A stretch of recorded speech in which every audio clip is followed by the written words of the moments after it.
అందరికీ నమస్తే. Welcome to my channel V for vocabulary in Telugu.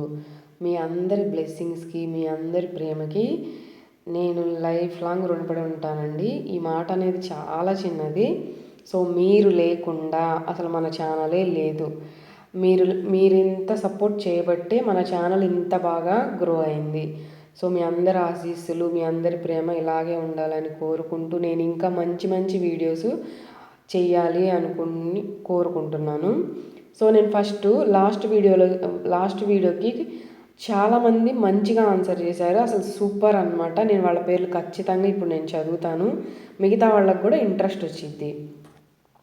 First ఈసారి అమ్మాయిలండి. సంయుక్త గారు చేశారు ఫస్ట్ ఆన్సరు. నెక్స్ట్ శరత్ గారు యాజ్ యూజువల్ తను ఎగ్జాంపుల్ కూడా చెప్పారు. సూపర్ అంటే సూపర్ అనమాట. ఆల్వేస్ సపోర్ట్ చేస్తారు. నెక్స్ట్ వచ్చేసరికి శాంతి పసుపులేటి గారు ఆన్సర్ చేశారండి కరెక్ట్గా. నెక్స్ట్ విజయ గారు చేశారు. ఇంకొకళ్ళు వచ్చేసరికి సతీష్ నాగేశ్వరం గారు చేశారండి. సూపర్గా ఆన్సర్ చేశారు. మిగిలిన ముగ్గురు ఒకళ్ళు మన ఛానల్కి సజెషన్స్ ఇచ్చారు. ఒకళ్ళేమో చాలా బాగా చెప్పారని చెప్పారు. సో సూపర్ అండి. మీ అందరి కామెంట్స్ నేను ప్రతిదీ చూస్తున్నాను. ప్రతిదీ నాకు ఇంకా డబుల్ ఎనర్జీ అనమాట. సో మిగిలిన వాళ్ళు కూడా ఆన్సర్ చేయడానికి ట్రై చేయండి. మీ చేతులతో మీరు ఆన్సర్ చేసింది ఎప్పటికీ మర్చిపోరు. ఇది గుర్తుపెట్టుకోండి. Coming to the subject. నేను లాస్ట్ వీడియోలో మీకు ఇచ్చినటువంటి ఛాలెంజ్ ఏంటి? అపియర్. దాని గురించి మనం ఇప్పుడు ఫుల్ ఫ్లెడ్జ్డ్గా నేర్చుకుందాం. అపియర్ అని పలకాలి. మీకు తెలుగులో ఎలా పలకాలి కూడా వర్డ్ కింద ఇచ్చానండి, చూడండి. అపియర్ అంటే కనిపించుట, అగుపించుట, సాక్షాత్కరించు, ఇంకా చెప్పాలి అంటే బయల్పడు అని అర్థం అన్నమాట. అర్థమయ్యే భాషలో చెప్పాలంటే ఒక వ్యక్తి లేదా వస్తువు కనిపించడాన్ని లేదా ఒక విషయం ఎలా కనిపిస్తుందో సూచించడానికి వాడతామన్నమాట మనం. అంటే ప్రత్యక్షం అవడం, అక్కడ ఏదో ఉన్నట్లు మనకి అనిపించడం, ఒక రూపం, ఒక ఫిజికల్ స్ట్రక్చర్ ఉన్నట్లు ఒక రూపం అనమాట. ఒక వ్యూ అనేది అనిపించడాన్ని అపియర్ అంటారు. బాగా గుర్తుపెట్టుకోండి. అపియర్ అంటే ఏంటి? To come in to view. అర్థమైంది కదా? సో అపియర్ అనేది కనిపించుట కదండి. సో ఇది వెర్బ్ కిందకి వచ్చింది. మనం జనరల్గా దీని ప్లేస్లో ఏం వాడుతూ ఉన్నాం? Seem, look, pop up, take shape, happens, turns up, arises అని చెప్పాల్సిన సందర్భంలో అడ్వాన్స్డ్ లెవెల్లో మనం అపియర్ అని వాడచ్చండి. గుర్తుపెట్టుకోండి. ఇది చంకు మెదడు ద్వారా, ఇక్కడ బాక్స్లో ఇచ్చింది చంకు మెదడు అండి. చంకు మెదడు అంటే ఎలాంటి కష్టమైన పదాన్నైనా, నోరు తిరగనటువంటి పదాన్నైనా మన ముక్కలుగా విడదీసి పలకడాన్నే చంకు మెదడు అంటారు. విడదీసిన ముక్కల్ని సిలబల్స్ అంటారు. గుర్తుపెట్టుకోండి. సో ఇక్కడ అపియర్లో ఎన్ని సిలబల్స్ ఉన్నాయండి? 2 సిలబల్స్ ఉన్నాయి. దాన్ని ఒకసారి పలకండి నాతో పాటు కలిపి. అపియర్ అని విడదీసి పలకడం ద్వారా ఈజీగా ప్రొనౌన్స్ చేయడంతో పాటుగా స్పెల్లింగ్ అనేది తప్పుపోకుండా రాయడానికి ఈ చంకు మెదడు అనేది ఉపయోగపడిద్దండి. గుర్తుపెట్టుకోండి. సో దీన్ని మనం ఇంగ్లీష్లో ఎలా మాట్లాడాలి అనేది చూద్దాం. It appears that he is busy. అతను బిజీగా ఉన్నట్లుగా కనిపిస్తుంది. అంటే ఆ అతను మూమెంట్స్ అవన్నీ ఓకే, తను బిజీగా ఉన్నాడని మనం జనరల్గా మన లైఫ్లో తెలుసు కదా. సో అలాంటి సందర్భాల్లో వాడతామన్నమాట. ఇంకొక ఎగ్జాంపుల్ చూద్దాం. She suddenly appears at the party. ఆమె అకస్మాత్తుగా పార్టీకి ప్రత్యక్షమైంది. జనరల్గా ఇలాంటివి ఎప్పుడు జరుగుతూ ఉంటాయి? ఇప్పుడు మన ఫ్రెండ్స్కి సేమ్ పార్టీకి వెళ్ళాల్సి వచ్చినప్పుడు, అరే నువ్వు వస్తున్నావా అంటే నేను రావట్లేదు అని చెప్పి వాళ్ళు సడన్గా పార్టీలో కనిపించగానే మనం ఏమంటాం? ఏంట్రా చెప్పకుండా సడన్గా ప్రత్యక్షం అయ్యాం అంటూ ఉంటాం కదా. సో ఇన్ని సందర్భాలలో మనం అపియర్ అనే వర్డ్ని వాడతామన్నమాట. సో అపియర్ గురించి మీకు ఎలాంటి డౌట్స్ లేవు కదా. ఎవరికైనా డౌట్స్ ఉన్నట్లయితే ఖచ్చితంగా మంచిగా పొలైట్ వేలో కమెంట్ చేయండి. నేను ఖచ్చితంగా ఆన్సర్ ఇస్తాను. Coming to the today's topic. ఈరోజు రీసెంట్ టైమ్స్లో మనం ఎక్కువగా వింటున్న పదాలు, న్యూ వొకాబులరీ, అడ్వాన్స్డ్ వొకాబులరీలో ఇంకొన్ని పదాలు మనం ఈరోజు నేర్చుకుందాం. Coming to the first word, robust. ఎలా పలకాలి? రోబస్ట్. రోబస్ట్ అని పలకాలి. సో రోబస్ట్ అంటే మనం ఎన్ని సందర్భాల్లో వాడతామంటే బలమైన, లేకపోతే దృఢమైన, ఇంకా చెప్పాలి అంటే బలమైన నిర్మాణం గల, దృఢమైన శరీరం గల, గట్టిగా ఉండే అని చెప్పి మనం అడ్వాన్స్ లెవెల్లో చెప్పాల్సిన సందర్భంలో మనం రోబస్ట్ అని వాడచ్చు అన్నమాట. సో ఇప్పుడు మనం బలం, దృఢం ఇవన్నీ మాట్లాడుకుంటున్నాం. అంటే ఏంటిది? ఒక గుణం కదా, ఒక లక్షణం కదా. సో రోబస్ట్ అనేది అడ్జెక్టివ్ అండి, గుర్తుపెట్టుకోండి. అంటే స్ట్రాంగ్ అండ్ హెల్దీ అని చెప్పాల్సిన సందర్భంలో వాడతామన్నమాట. జనరల్గా మనకి ఇది కామన్గా ఏం వాడుతూ ఉంటుంది దీని ప్లేస్లో మనందరికీ తెలుసు బాగా. ఏం వాడతాం? Strong, vigorous, tough, rich, flavourful, well, wholesome అని చెప్పాల్సిన సందర్భంలో మనం అడ్వాన్స్డ్ లెవెల్లో రోబస్ట్ అని వాడచ్చండి, గుర్తుపెట్టుకోండి. సో నేను నెక్స్ట్ వీడియో నుంచి యాంటోనిమ్స్ కూడా మీకు చెప్తాను. ఎందుకు అంటే అప్పుడు మీకు ఇంకా బాగా గుర్తుంటాయి. ఈజీగా మీరు ఏదైనా కాంపిటేటివ్ ఎగ్జామ్స్ ప్రిపేర్ అయ్యే వాళ్ళకి కూడా ఈజీ ఉండిద్ది. మనం చంకు మెదడు ద్వారా రోబస్ట్ అని విడదీసి పలకడం ద్వారా ఈజీగా ప్రొనౌన్స్ చేయగలుగుతాం. స్పెల్లింగ్ కూడా తప్పుపోకుండా రాయగలుగుతాం.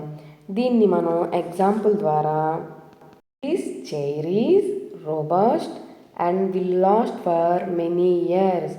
This chair is robust and will last for many years. అంటే ఈ కుర్చీ దృఢంగా ఉంది మరియు చాలా సంవత్సరాలు ఉంటుంది. విల్ వచ్చిందంటే ఫ్యూచర్కి related. Will last for many years. ఓకేనా? అర్థమైంది కదా. ఇంకొక ఎగ్జాంపుల్ చూద్దాం. Company needs a robust plan for growth. The company needs a robust plan for growth. అంటే ఆ కంపెనీకి అభివృద్ధి కోసం శక్తివంతమైన, దృఢమైన ప్రణాళిక అవసరం అని అర్థం అన్నమాట. సో అర్థమైంది కదా రోబస్ట్ గురించి. Coming to the next word, stake holders. Stake holders అనే పదం మనం జనరల్గా చాలా వాటిల్లో వింటూనే ఉంటాం, మన డైలీ లైఫ్లో వింటూనే ఉంటాం, న్యూస్లో కూడా వింటూనే ఉంటామండి. దీన్ని ఎలా పలకాలి అంటే స్టేక్ హోల్డర్ అని పలకాలి. స్టేక్ హోల్డర్ అంటే వాటాదారులు అని అర్థం అన్నమాట. అదేంది వాటాదారులు అంటే ఏంటి? అంటే పాలు పంచుకునే వ్యక్తులు. అంటే వేటిలో పాలు పంచుకుంటారు అని మీకు మళ్ళీ డౌట్ రావచ్చు.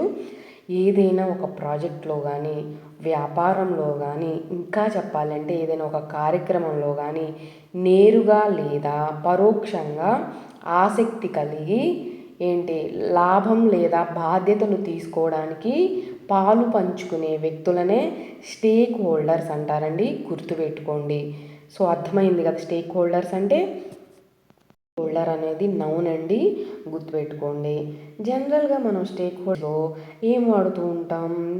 Partners, collaborators, contributors, participants, investors, sponsors అని, లేదంటే సపోర్టర్స్ అని చెప్పి వాడుతూ ఉంటాం కదా.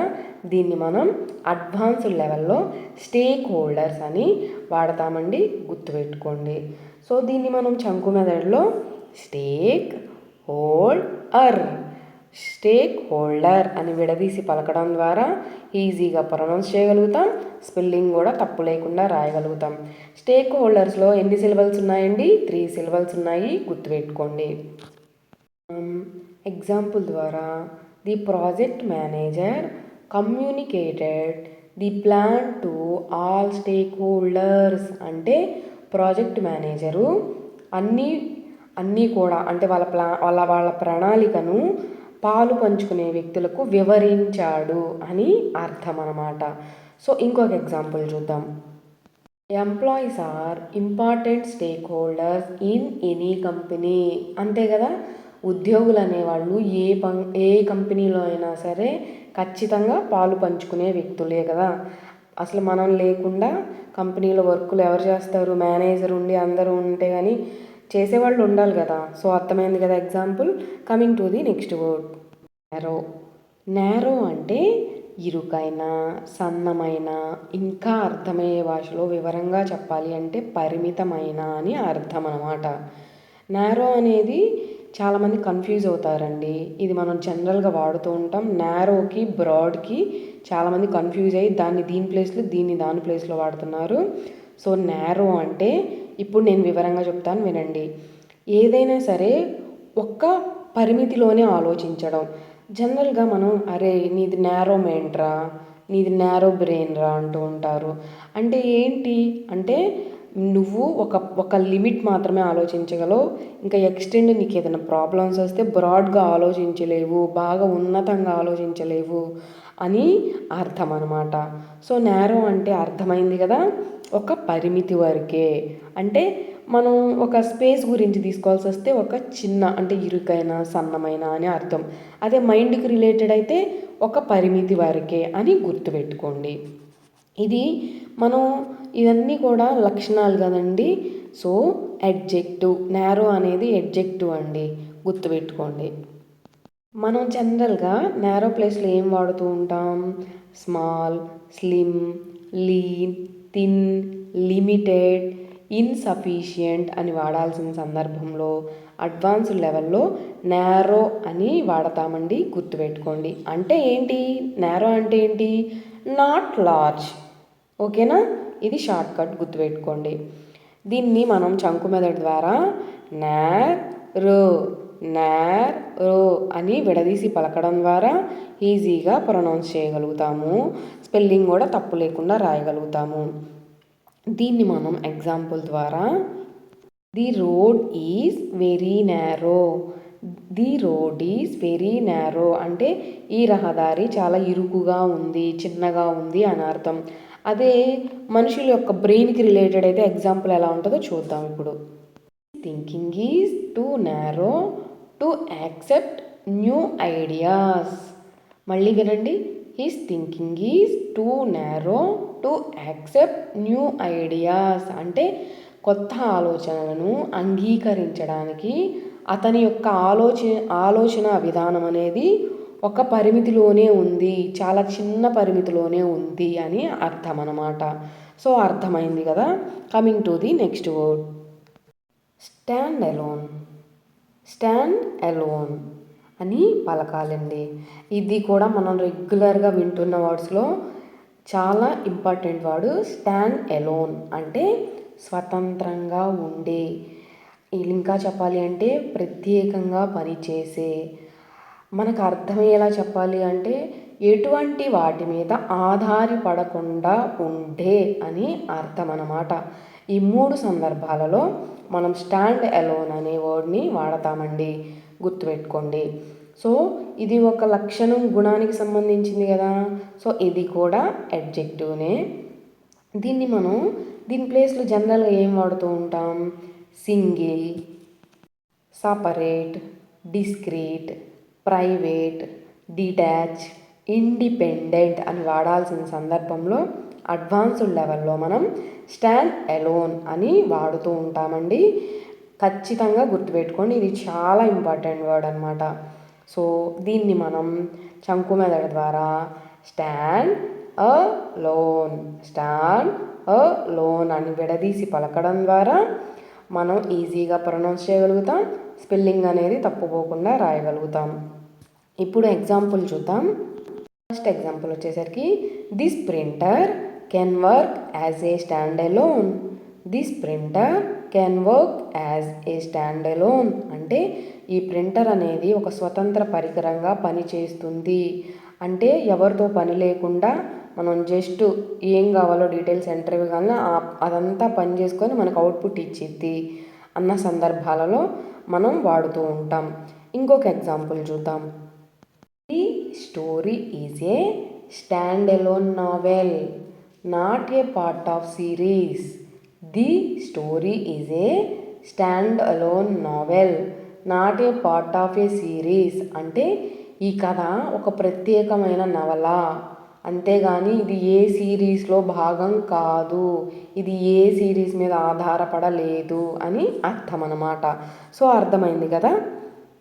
మీ అందరికీ ఈ పదాలు అనేవి నాకు తెలిసి ఖచ్చితంగా వింటూనే ఉంటారు. వీటి అర్థాలు మనం తెలుసుకోవడం కూడా చాలా ఇంపార్టెంట్. మీ అందరికి యూస్ఫుల్ అనే అనుకుంటున్నాను. నేను ఈరోజు మీకు ఇవ్వబోయే ఛాలెంజ్ వచ్చేసరికి సివిక్ అంటే అర్థం ఏమిటి అనేది ఖచ్చితంగా కామెంట్ సెక్షన్లో ఈసారి ఎంతమంది పేర్లు నేను అనౌన్స్ చేయాల్సి వస్తుంది అనేది చూస్తాను.